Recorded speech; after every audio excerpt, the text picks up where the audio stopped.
Edwina Mountbatten और जवाहरलाल नेहरू का आपस में कोई अफेयर था, इसमें कुछ हकीकत है या सिर्फ अफवाहें हैं? लेडी माउंटबेटन और नेहरू, एडविना का बहुत फिल्मों में आप देखेंगे, छोटे मोटे आर्टिकल्स में भी पढ़ लेंगे। बहुत से लोग दिलचस्पी के लिए ये बातें करते हैं। मैं आपको एक मज़े की बात बताऊं, दिलीप कुमार, राज कपूर और देवानंद, ये तीनों मिलने गए जवाहरलाल नेहरू से। तो इन्होंने ये पूछा कि जी आपका तो एडविना के साथ बड़ी कहानियाँ हमने सुनी हैं, तो क्या वो सारी सच्ची हैं? तो नेहरू ने जवाब दिया था कि ये बात लिखी है देवानंद ने अपनी किताब रोमांसिंग विद लाइफ में। तो जवाहरलाल नेहरू साहब ने जवाब दिया कि यार मुझे भी ऐसी कहानियाँ सुनने का शौक़ तो बहुत है, बस ये कहानियाँ ही हैं, मैं भी बहुत दिलचस्पी से सुनता हूँ।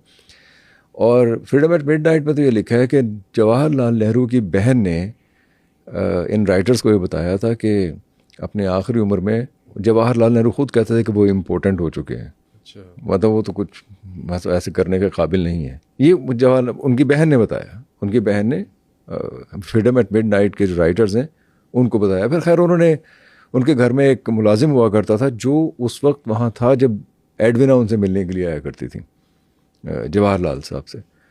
तो उससे पूछा तो उसने कहा नहीं, उसने भी इनकार किया इस बात से कि कोई ऐसी बात कोई नहीं थी। तो ये अफवाहें फिर निकली कहाँ से? देखिए, माउंटबेटन अपनी बीवी को इस्तेमाल करता था, कुछ ऐसी वो ऐसी बातें होती हैं या ऐसी सेंसिटिव मालूमात होती है या ऐसा साइफर टाइप चीज़ होती है जिसको पहुंचाने के लिए आप किसी पे ट्रस्ट नहीं कर सकते, क्योंकि वैसे भी वो जो वक्त था वो बहुत ही हसास वक्त था।